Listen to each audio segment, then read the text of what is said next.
La séance est reprise, chers collègues. Et Monsieur le ministre des Pêches et de l'Économie maritime, vous avez la parole.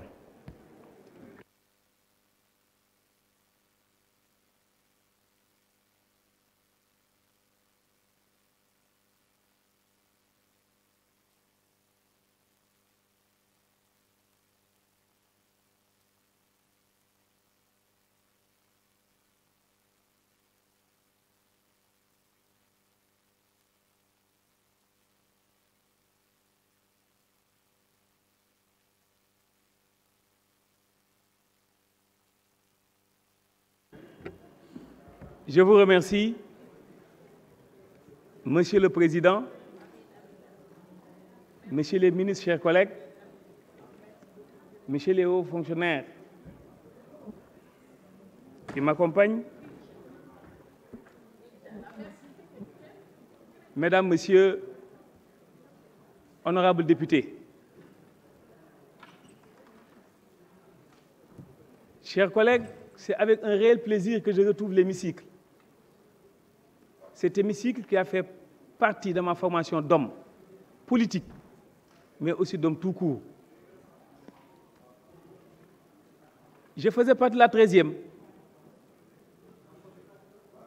Mais hélas, j'ai constaté qu'il y en a qui n'ont pas encore compris que le mot lâcheté, c'est l'un des rares mots, sinon le seul mot en français qui ne trouve pas sa racine au niveau du latin. La racine profonde du mot lâcheté se trouve dans l'allemand. Et je pense que insulter des gens et de manière éhontée, non courageuse, prendre la tangente, je pense que c'est indigne. Avec ce comportement, je vous dirais quel sera le visage du Sénégal demain ou après-demain. Je ne peux pas m'empêcher de citer certains. Mais je serai très aérien. Je me poserai des questions. À quoi reconnaître qu'on est arrivé si l'on ne s'arrête jamais?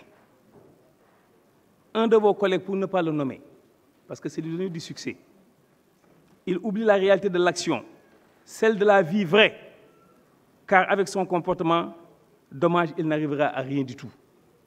Mais il est temps qu'ils comprennent que nous ne pouvons abandonner la nation sénégalaise ni à des conquérants qui la détestent, parce qu'ils ne pensent qu'à brûler ce pays, ni à des intrigants qui ont cessé de l'aimer tendrement.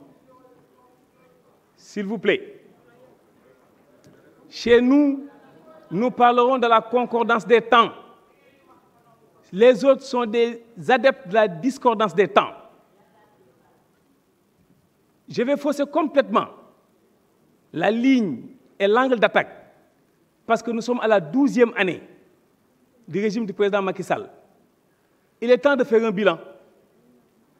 Nous ne pouvons pas, pendant 5 ans, 6 ans et 2 ans pour certains, revenir avec les mêmes questions, les mêmes questionnements, les mêmes réponses.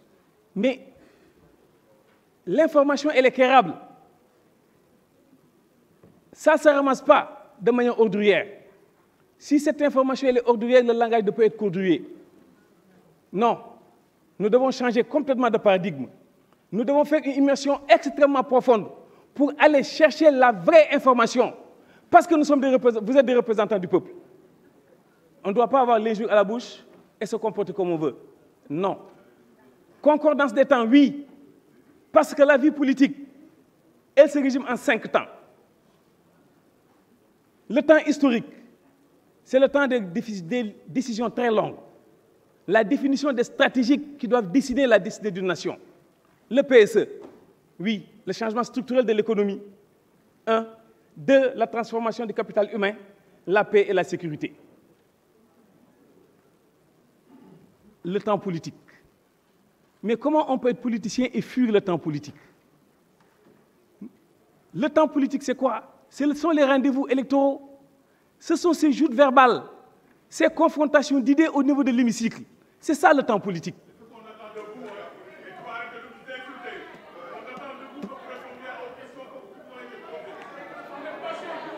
Monsieur, il n'y a que la vérité qui blesse.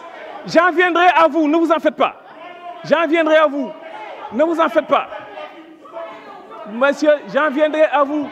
Calmez-vous, calmez-vous, calmez-vous, calmez-vous.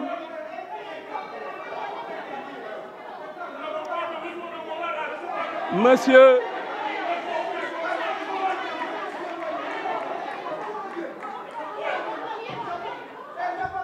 s'il vous plaît.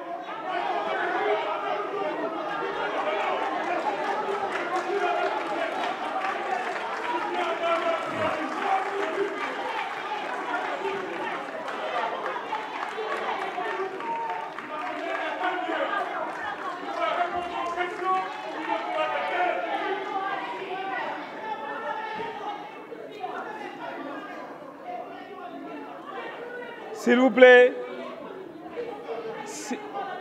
S'il vous plaît.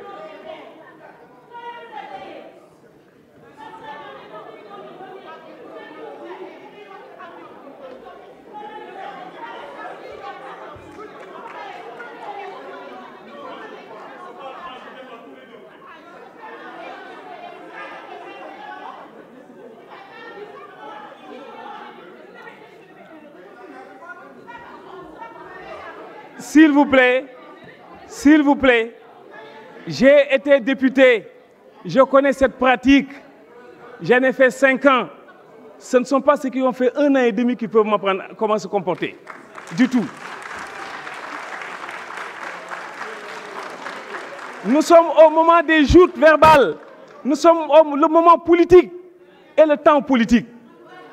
Mais si on fait un saut, nous allons vers le temps médiatique.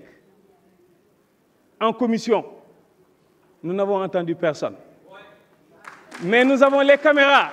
Aujourd'hui, avec ces caméras, où l'information, sa diffusion, elle est accélérée. À partir de ce moment-là, la division accélérée de l'information fait que certains sont prisonniers du temps médiatique.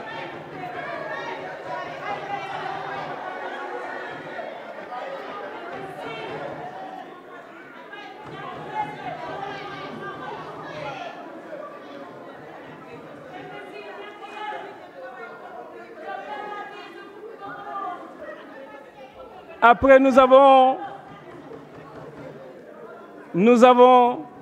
le temps. Nous avons le temps numérique. C'est le temps des réseaux sociaux où tous ne font que commenter les commentaires de tous.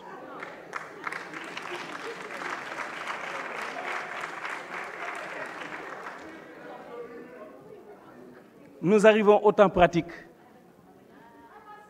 Ce temps que les Sénégalaises et Sénégalaises utilisent pour mettre en évidence et en valeur le génie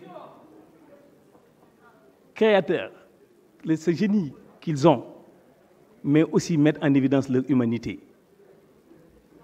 Je m'attendais à ce qu'on nous parle de l'économie politique, à ce qu'on nous parle de l'économie maritime. Je ferai une transition, parce que sachez que le Sénégal ne sera plus le Sénégal s'il refusait à jamais de regarder vers le grand large, si on se figeait dans l'illusion d'un passé fantasmé, si l'on renonçait à prendre toute sa part à la destinée d'un continent africain. 60 ans, nous avons hérité de 3 ports, Dakar, Kaolack, Ziguinchor. En 12 ans, oui, je parlerai du président Macky Sall, en 12 ans, 3 ports. Le port de Dakhonga, le port de Sendou-Bargny et le port de Ndayane. Un investissement qui tourne globalement autour de 700 milliards de francs CFA. Mais si on nous demande au ministre des Finances, nous devons vous, quelle est la contribution de l'économie maritime dans le budget du Sénégal? je pense que nous aurons besoin de plus d'une session. Parce que tout transite par ce port qui transporte 92% de nos échanges au plan international. Et nous allons embrayer avec cette nouvelle stratégie portuaire, Ndayane, qui fera moins 12 mètres de tirant d'eau. Certains peuvent s'énerver parce que ce que je dis, c'est chinois pour eux. Parce que s'ils se permettent de parler d'économie maritime avec moi, je pense qu'il y a matière à réflexion. Mais qu'ils prennent le temps d'écouter pour apprendre. Nous aurons un port profond, en eau profonde de moins 18 mètres de tirant d'eau. Nous aurons un port qui va accueillir des Panamax. Un Panamax, c'est un navire qui prendra au moins 15 000 conteneurs. Tous ces pays de l'Interland, tous ces pays de Northern Range n'auront plus à être touchés par ces masses de vaisselle. Non, Dakar sera un hub, Dakar sera un port de transbordement. Et à partir de ce moment-là, l'économie maritime va être boostée. Comment? Pourquoi? Parce qu'il y aura ce qu'on appelle des feeders. Le langage est très technique ce soir, parce que je ne rentre pas dans la polémique. Et ces feeders permettront d'éclater ces conteneurs à partir du port de Dakar. Et Dakar va se trouver au niveau de la liste de Gioitaro en Italie, Algeciras en Espagne et Tanger Med, qui aujourd'hui constitue une révolution en matière portuaire. Et rassurez-vous que la nouvelle stratégie portuaire sera une révolution et rentrera en droite ligne avec ce Sénégal émergent. De manière ramassée, pour faire plaisir à certains, parce que ce que je dis, c'est trop technique pour eux, je vais descendre mon hélicoptère. Le quai de pêche, le quai de pêche, le quai de pêche.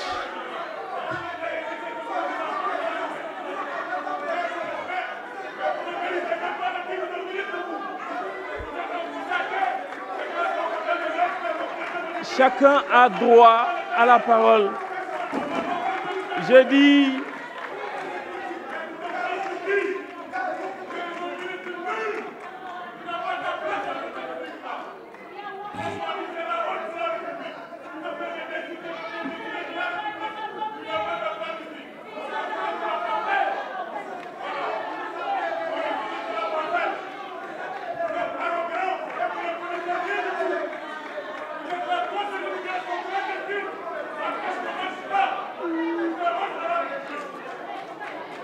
Merci.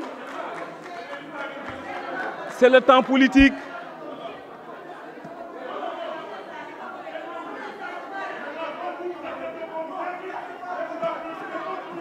C'est le temps politique. C'est le temps politique. C'est le temps politique. C'est le temps politique. Souffrez en silence. Souffrez en silence. Merci. Bien sûr.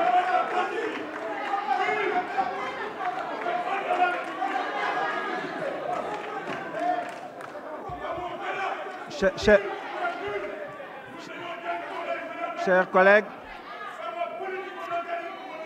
chers collègues, chers collègues, chers collègues, s'il vous plaît, s'il vous plaît, s'il vous plaît, s'il vous plaît,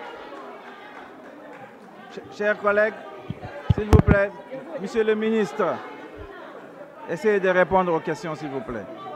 Oui. Il faut pas polémiquer. S'il vous plaît, s'il vous plaît, s'il vous plaît, chers collègues, laissez le ministre continuer.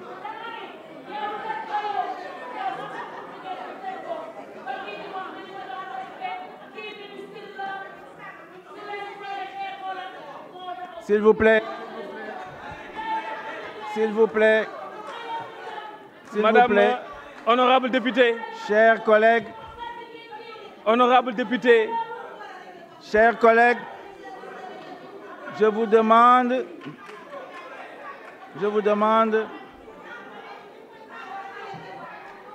s'il vous plaît, je vais demander la suspension. S'il vous plaît. Ah oui, les gens sont fatigués. S'il vous plaît. S'il vous plaît.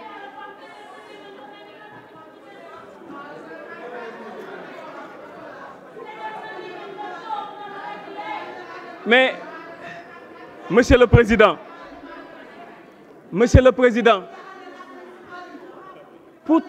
pourtant j'ai été insulté et je n'ai rien dit. S'il vous plaît, Monsieur le ministre, continuez.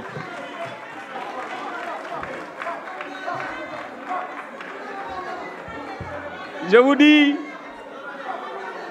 pour le port de Ndayane, le port de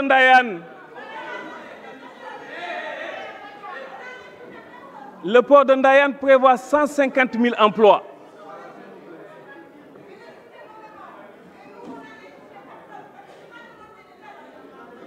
S'il vous plaît, s'il vous plaît.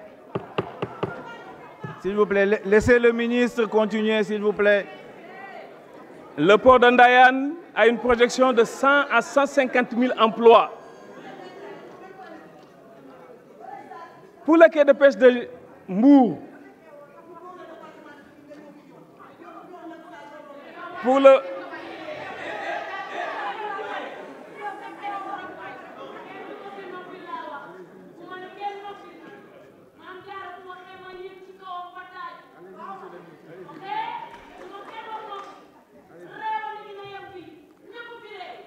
Je reste au port de Ndayane qui est le projet phare.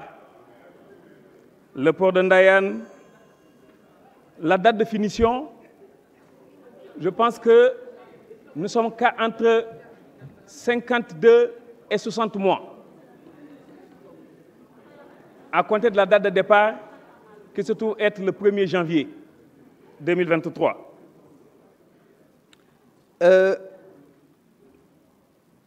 L'honorable député Sanou Dione, effectivement, nous ferons un suivi parce qu'il y a un travail qui a été fait par rapport au désencombrement aux alentours du port de Dakar.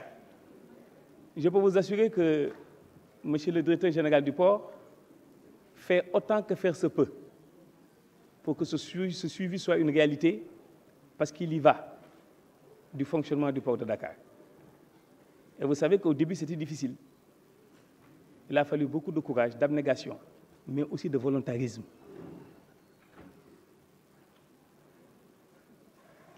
Un camion qui tombe en panne, on peut l'accepter. Les généraliser pose problème. Parce que pendant ces 30 dernières années, il n'y a pas un seul jour où je ne suis pas dans le domaine portuaire. Il arrive qu'il y ait des camions qui tombent en panne. Mais de manière exponentielle, non. Parce qu'il y a des agréments qu'une commission délivre à ces camions qui rentrent dans le port sur la base minimum d'une visite technique délivrée par les autorités compétentes. Un pneu qui crève, ça peut arriver. L'honorable député Aïda Sougou, pour le marché aux poissons,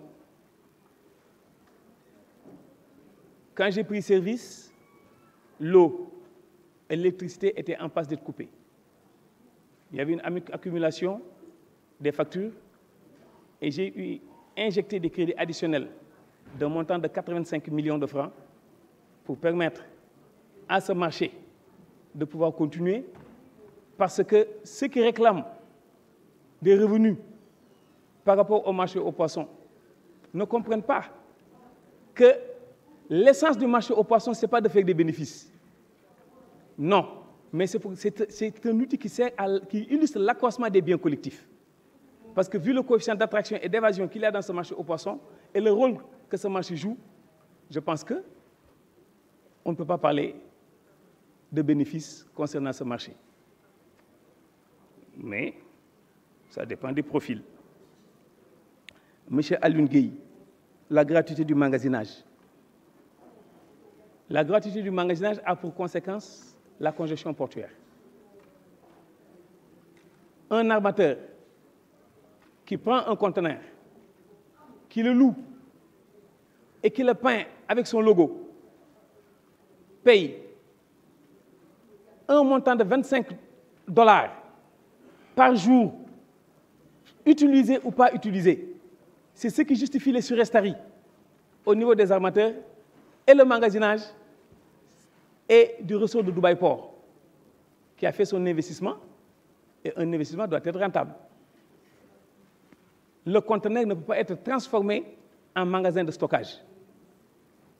Et si c'est le cas, après le free time de 9 jours, automatiquement, il y a une facturation qui est déclenchée en fonction du poids et de la nature de la marchandise. Et le prix est en fonction de la cherté de la marchandise et la catégorie de la marchandise qui peut supporter une charge supplémentaire ou pas. Un conteneur de riz paierait en magasinage 400 et quelques francs la tonne. Un conteneur de whisky paierait 23 000 francs la tonne. C'est la valeur de la marchandise qui détermine le taux du magasinage. Au niveau du FAF,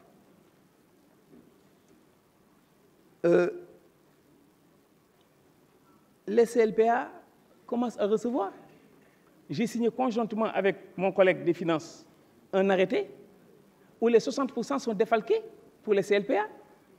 L'arrêté qui désigne le percepteur-receveur en tant que gestionnaire de cette somme, c'est déjà fait. Donc, celui qui m'a posé cette question doit aller revoir les CLPA qui, en son temps, ce qu'il disait, c'est vrai. Mais aujourd'hui, c'est dépassé. Donc, il devait avoir la possibilité de mettre à jour le représentant du peuple qui porte en bandoulière sa revendication. Le centre de Foundiougne, oui, ça sera programmé.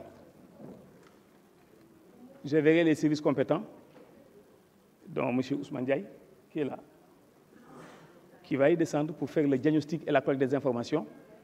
Et en venant, je dois venir avec des solutions et non pas venir constater.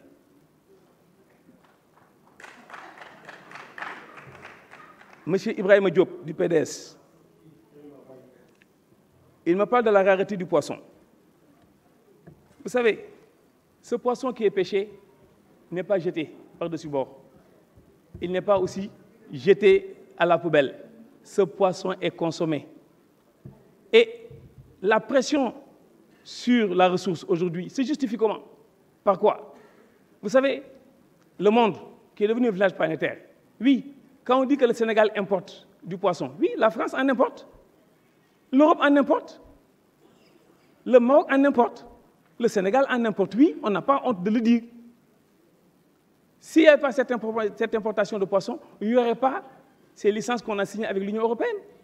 Donc on ne peut pas se poser des questions à savoir est-ce que le Sénégal importe du poisson. Oui, nous importons, nous l'assumons, parce que ça fait partie de la réalité du monde.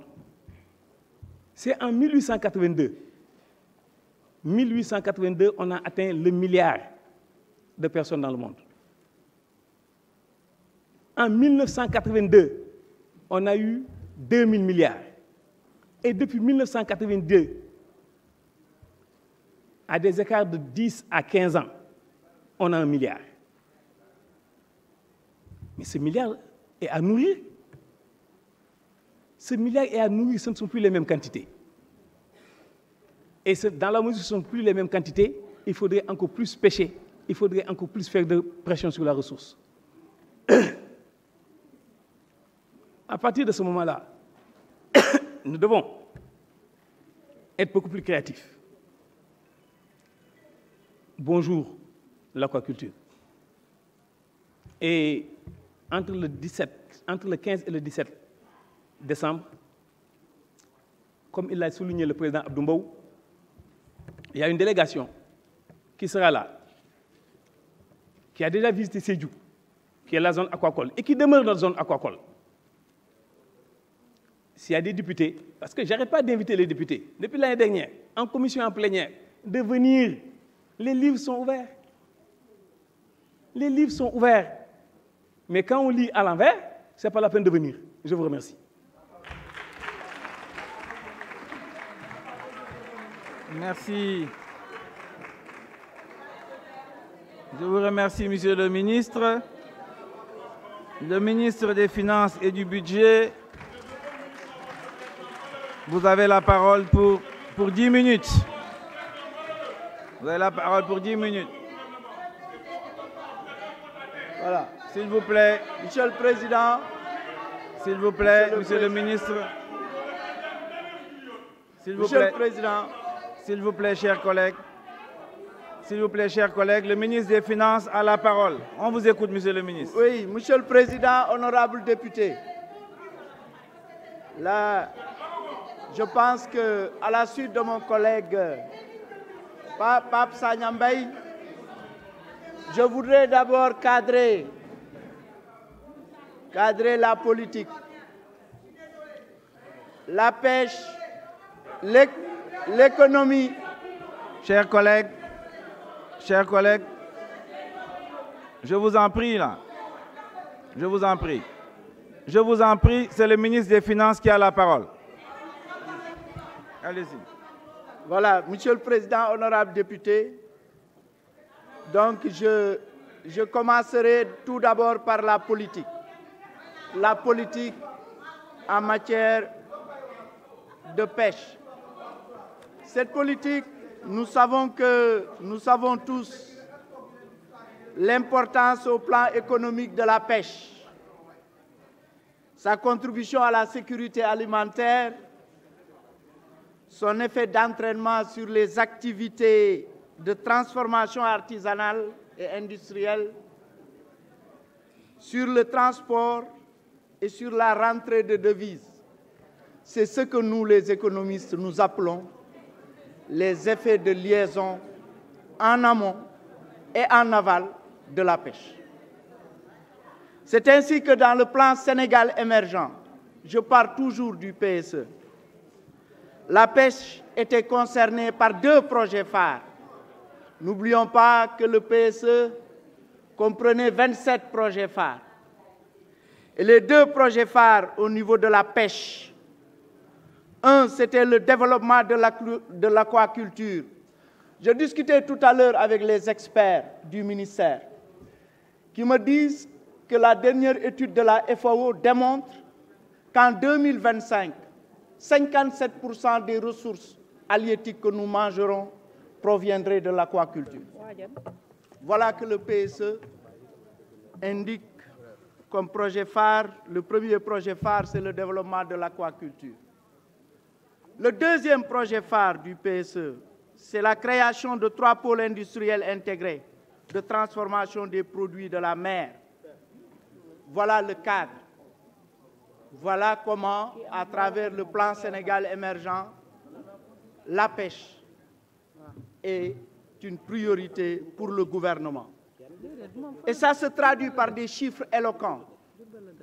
Tout d'abord, le budget. Le budget de la pêche du ministère s'établit à 36 milliards 722 millions de francs CFA. Ça a connu une hausse substantielle de 15 milliards 248 millions de francs en valeur absolue et de 71% en valeur relative. Les raisons de la hausse ont été longuement abordées dans le rapport lu tout à l'heure par le rapporteur général. Mais un des points que vous avez abordé, et je pense que le président Abdou Mbow en a parlé effectivement ce matin, et j'ai répondu à ça. Et j'ai vu, il faut faire attention, j'ai vu les vidéos circuler sur cette phase, cette période d'intervention du ministre des Finances relativement à la question qui avait été posée par le président Abdou Mbow sur effectivement l'amélioration des conditions de travail de l'ISRA. Mais je voudrais rappeler, et j'ai vu les vidéos circuler, mais c'est rien du tout, c'est normal. C'est ce que j'ai dit ici qui a été relativement repris. Monsieur le ministre des Pêches, la chemise là que je viens de signer, j'avais indiqué ce matin que je signerai le document avant de quitter cette assemblée. Le document est là, je viens de le signer. La note a été faite par le coordonnateur de l'inspection générale des finances avec le projet de lettre. Mais il est important, Président Abdou, de faire un bref rappel historique de pourquoi cela. Pourquoi cela? C'est à la suite d'instructions données par le Président de la République, son Excellence Macky Sall, en Conseil des ministres, pour dire ceci. Je lis exactement la phrase. Il instruit le gouvernement à actualiser dans le consensus les missions, l'organisation, le fonctionnement de l'ISRA, ainsi que le statut des chercheurs en activité dans cette structure stratégique. C'est cette actualisation qui a pour objectif l'amélioration des conditions de travail, en particulier l'octroi d'indemnités plus motivantes, afin de fidéliser le personnel et d'attirer de nouvelles compétences, de faire jouer à l'ISRA un rôle central dans l'environnement et la politique de recherche agricole nationale en cohérence avec les objectifs de souveraineté alimentaire du pays. Le président Cheikh Seck devrait être content de cela parce qu'effectivement, c'est l'instruction qui avait été donnée par le président. Et en exécution de cette instruction, un premier décret sur l'organisation et le fonctionnement de l'ISRA a déjà été signé le 12 juillet dernier. Il restait 2 décrets. Un décret portant sur le règlement d'établissement, un décret portant sur la nouvelle grille salariale, et ces 2 projets de décret viennent d'être stabilisés à la suite de séances de travail tenues par mes services compétents avec l'ISRA et le ministère de l'Agriculture. Voilà ce qu'on pouvait dire sur ce point, Président Abdou Mbow, comme quoi les préoccupations que vous avez relayées ce matin ont été relativement satisfaites. Ensuite, je pense qu'il va falloir qu'on donne quand même, au-delà de ce budget, l'effort du gouvernement qui est fait pour accompagner effectivement les pêcheurs. Parce qu'il a été aussi question de subventions. Je l'ai dit ici, quand le ministère du Pétrole et des Énergies passait, j'avais indiqué clairement que les subventions de l'énergie concernaient également l'essence pirogue. Le prix réel, c'est 750 francs CFA. Le prix réel, le prix du marché, c'est cela, mais la subvention de l'État est venue à hauteur de 253 francs CFA pour réduire pour que les prix actuels soient de 497 francs. Ça, c'est l'essence pirogue. Au niveau des moteurs, le programme de motorisation des pirogues, l'allocation budgétaire a été substantiellement relevée, passant de 2 milliards à 4 milliards 500 pour le projet de budget 2024. Ensuite, au niveau des gilets de sauvetage, c'est 284 millions qui sont prévus pour 29 000 gilets. Voilà les compléments à apporter, Monsieur le Président, honorables députés, par rapport à l'effort qui est fait par l'État pour accompagner les pêcheurs. Maintenant, il a été beaucoup question de l'impact des accords de pêche sur notre économie. Il va falloir que nous soyons transparents avec vous. Les accords de pêche, le protocole d'accord entre l'État et l'Union européenne prend fin en décembre 2024. L'État aura le temps d'évaluer ce protocole et de tirer les impacts positifs ou négatifs de ce protocole. Ces experts savent bien le faire. C'est important. Toutefois, ce qu'il faut retenir, que c'est un protocole qui est dans un ensemble global, puisque le programme de coopération avec l'Union européenne, au-delà de cet aspect pêche, comprend un volet agriculture. Si aujourd'hui, au niveau de la Sodefitex, de la zone tiers sud, on exécute un projet important de 7 milliards d'euros. Je suis en train de donner les impacts autres que dans le secteur de la pêche, des accords conclus avec l'Union européenne dans le cadre d'une coopération globale. Le projet de promotion de l'entrepreneuriat durable et création d'emplois également, c'est dans ce cadre, c'est à peu près 3 milliards d'euros. Désenclavement aussi des localités. La route Sénabog-Ziguinchor, de 8 milliards 650, le projet de construction du pont de Rosso, 4 milliards 9, etc., parce que je me suis donné aujourd'hui, quand même, comme leitmotiv de ne pas dépasser le temps. Il reste exactement 15 secondes. Et le dernier point, c'est gouvernance, démocratie, paix et sécurité avec le programme USAID pour 6 milliards 500 millions. Monsieur le Président, honorables députés, je vous remercie. Je remercie, Monsieur le ministre. La discussion générale est close. Bon, Nous ok, passons bon. Non, au vote des programmes du projet de budget. Vas-y, ils vont voter. Monsieur le rapporteur général, vous avez